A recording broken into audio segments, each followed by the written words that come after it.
ada the Gospel of Thomas, ada the Gospel of James, Proto Evangelium namanya. Lalu ada the Gospel of Peter, ada the Gospel of yaitu Barnabas. Lalu ada the Gospel of Maria Magdalene. Dan yang paling serem ada the Gospel of Mary, the Mother of Jesus. Nah itu kenapa tiba-tiba langsung bilang palsu, kenapa gitu? Sedangkan pengujian karbon, radiokarbon itu tidak ada yang lebih dari umurnya penulisan itu 100 the first century lah istilahnya, abad pertama. Yang tadi Injil yang disebutkan tadi. Aduh, ini sih kacau. Kita bahas ya, kita iris tipis-tipis. Ustadz Kainama mengatakan hasil radiokarbon dari Injil Thomas, Injil Petrus, Injil Barnabas, Maria Magdalena, Injil Maria Ibu Yesus itu berasal dari abad pertama. Kita bahas pelan-pelan ya. Pertama. Mari kita cek fakta dulu ya. Saya mau memberikan kepada teman-teman sebuah kodeks namanya Nag Hammadi Kodeks yang kedua. Kenapa kedua? Karena ini adalah kitab atau kumpulan kitab yang kedua, Nag Hammadi Kodeks ya. Kodeks itu kumpulan kitab-kitab ya. Nah, ini adalah kumpulan kitab Kristen Gnostik. Apa itu Kristen Gnostik? Itu adalah ajaran Kristen yang tercampur dengan ajaran Gnostik ya. Teman-teman bisa search sendiri ajaran Gnostik itu apa kira-kira.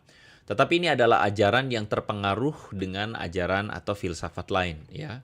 Nah, ini ditemukan di mana? Di sebuah kota di sebuah tempat dekat Nag Hammadi, kota Nag Hammadi. Dan tadi Ustadz Kainama menyebut tentang Injil Thomas. Injil Thomas itu naskahnya dari mana? Ya, Injil Thomas itu naskahnya didapati dari Nag Hammadi Kodeks ini, Ahmad gitu ya. Dan manuskripnya itu berasal dari abad keempat. Jadi begini, manuskrip yang paling awal berisi Injil Thomas itu ditemukan paling awal manuskripnya itu atau naskahnya itu di abad keempat. Itu maksudnya berasal dari abad keempat. Tadi kemudian si Ustadz Kainama mengatakan pengujian radiokarbon terhadap kitab-kitab tersebut berasal dari abad pertama. Hei, Ahmad Kainama, itu manuskrip yang mana yang dari abad pertama itu? Yang kau bilang itu ya. Masalahnya adalah Injil Thomas itu manuskrip paling awalnya itu berasal dari abad keempat. Kau ciptakan sendiri itu. Manuskrip yang mana itu yang abad pertama? Bungkus kacang atau bungkus pecel? Yang berasal dari abad pertama itu. Bahkan Bart Ehrman, seorang New Testament scholar, ateis ya, dia menyebut bahwa Injil Thomas itu naskah awalnya itu kira-kira berasal dari abad kedua, bukan abad pertama. Loh, kok tadi katanya manuskripnya dari abad keempat? Betul, jadi manuskrip yang kita dapat sekarang secara fisik itu di abad keempat. Loh, terus kok bisa Bart Ehrman menyebut ini abad kedua? Nah, jadi ada yang namanya kritik teks, teman-teman. Itu adalah cabang ilmu teologi yang berisikan tentang bagaimana ilmu memperkirakan naskah-naskah kuno ini berasal dari kira-kira rentang waktu masa kapan ya.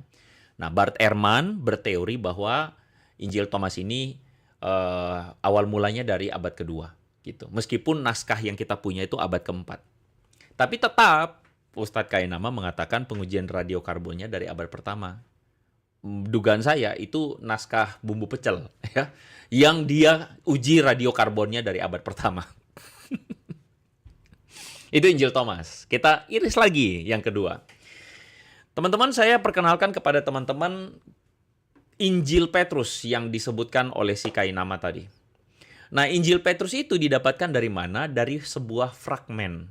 Dan fragmen itu berasal dari abad ke-8 dan atau abad ke-9 yang ditemukan di sebuah kota namanya kota Akhmim. Ya. Jadi ini adalah naskah Injil Petrus tuh yang didapatkan Dan itu manuskripnya itu berasal dari abad 8, abad 9 masalahnya. Ya. Saya tidak menemukan atau saya bisa saja saya belum menemukan naskah paling awal, tetapi saya berani bilang bahwa tidak ada naskah yang seperti perkataan Kainama tadi bahwa setelah diuji ke radiokarbon berasal dari abad pertama. Mana naskahnya, Ustadz Kainama? Dipakai buat bumbu apa sekarang? Tadi bumbu pecel kan?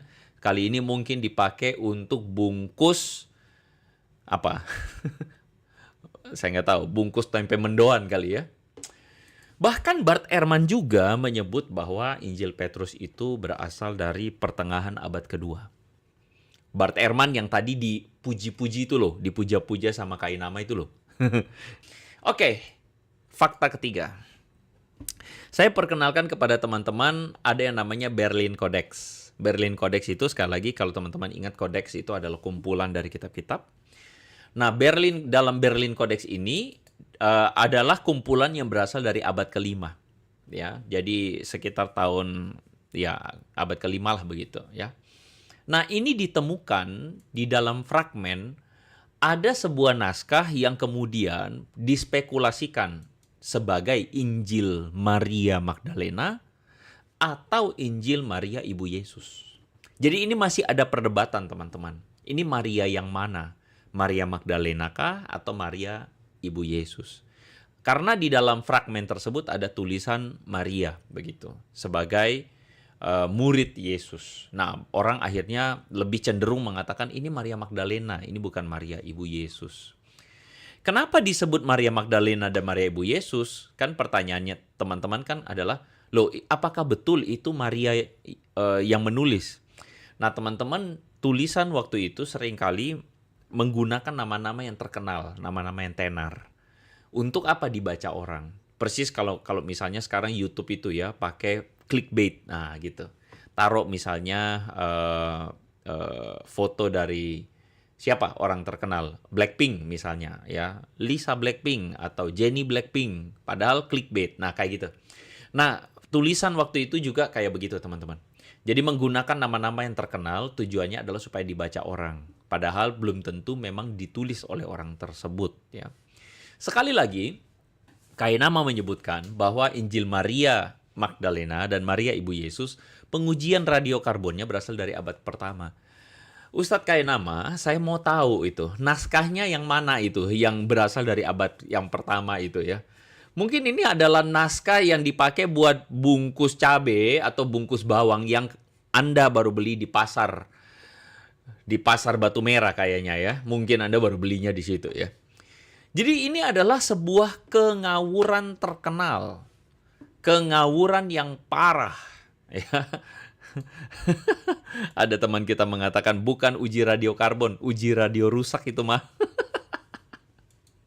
Jadi begini, pada faktanya adalah naskah-naskah yang kita punya hari ini tidak ada dari antara tulisan-tulisan ini yang berasal dari abad pertama exactly. Semuanya sudah berupa salinan-salinan, ya. Dan perlu saya katakan bahwa kriteria kitab Injil itu di dalam kanon Perjanjian Baru itu tidak abal-abal. Kenapa? Karena harus berasal dirunut ya, dirunut. Jadi bukan naskahnya, bukan perkamennya atau bukan manuskripnya, bukan, tetapi dirunut ya oleh para ahli, ditemukanlah bahwa ini adalah tulisan orang-orang di abad pertama misalnya. Oh, ini adalah tulisan berdasarkan pemikiran atau orang pada saat itu bisa dikonfirmasi ini berasal dari abad pertama. Tahu dari mana? Ko Andre, contohnya, ini dari abad pertama. Misalnya ya, tulisan tersebut sudah dikutip oleh para bapak gereja misalnya di tahun 120 ya, atau ditulis oleh orang lain di tahun 100-an. Nah, itu berarti bahwa naskahnya sudah ada di sebelum tahun 100. Nah, ketemu tuh. Jadi itu kuat ya. Yang berikutnya, ini saya ngomong tentang Matius, Markus, Lukas, Yohanes ya. Yang berikutnya, kepenulisannya itu dapat dirunut hingga pada murid-murid Yesus atau orang dekat dari murid-murid Yesus. Dikonfirmasi oleh bapak gereja juga dan sebagainya. Dan kriteria ketiga adalah diterima oleh bapak-bapak gereja pada umumnya. Dan saya perlu katakan, Kainama, bahwa sebenarnya gini loh, kitab-kitab atau salinan dari Perjanjian Baru itu jelas-jelas teruji, ya. Teman-teman, di depan ini saya sudah tunjukkan kepada Anda bahwa ada 5.686 manuskrip Perjanjian Baru berbahasa Yunani. Berbahasa Yunani doang. Yang sampai hari ini masih ada. Manuskrip itu ada dan terbuka untuk di cross check oleh para ahli. Dan perlu saya tegaskan bahwa kitab-kitab Perjanjian Baru, 27 kitab Perjanjian Baru itu teruji karena manuskripnya tersebar kemana-mana. Ada banyak bahan untuk bisa diteliti, bisa di cross check satu persatu. Dan saya mau kasih tahu sama Anda bahwa kekristenan itu teruji selama berabad-abad. Kekristenan bukan agama yang didirikan berdasarkan sebuah keyakinan untuk percaya saja. Maaf, kekristenan itu diuji, dihantam oleh para scholar, ateis, agnostik, siapapun mereka. Dihantam habis-habisan. Tetapi kekristenan teruji sampai hari ini. Jadi begini ya, ini agama bukan agama yang didasarkan atas imani saja. Jangan banyak tanya, bukan. Ini iman yang didasarkan atas sebuah pendekatan yang logis dan rasional. Bebas diteliti, tidak ada pemusnahan massal, ya, seperti yang dilakukan oleh agama tertentu terhadap kitabnya, ya, tidak ada begitu. Karena ini adalah sebuah ini adalah sebuah ada manuskripnya tersedia, manuskripnya sampai teman-teman kalau bisa lihat itu sampai 5.686.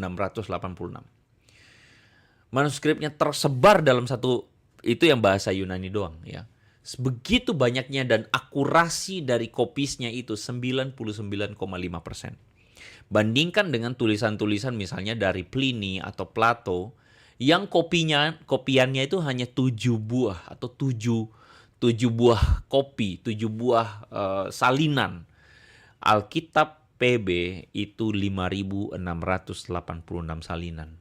Dan ini teruji. Sehingga saya mempertanyakan atas dasar apa Kainama menyebut bahwa tidak teruji kitab-kitab PB, Injil Sinoptik, ya, Matius, Markus, Lukas, Yohanes. Lalu kemudian dia mengatakan bahwa lebih cocok itu Thomas masuk, Injil Barnabas masuk dan sebagainya. Atas dasar apa? Pertama-tama mohon maaf ya Ustadz Kainama, saya tidak menemukan yang namanya manuskrip dari abad pertama itu. Coba Anda tunjukkan manuskrip abad pertama itu. Tunjukkan. Dan tunjukkan juga bahwa manuskrip tersebut teruji oleh tes radiokarbon 14. Kalau Anda valid, data primer, scientific, valid. Ya, kalau Anda benar-benar demikian, tunjukkan, ya. Kita lanjut. Yang kedua, Ustadz Kainama, hanya karena kitab-kitab tersebut bernama orang dekat Yesus, ada Thomas, ada Petrus dan sebagainya, itu bukan berarti ditulis oleh mereka. Ya. Jadi saya kok yakin ya bahwa sebenarnya Ustadz Kainama ini bukan tidak tahu, tapi dia asal jeblak aja.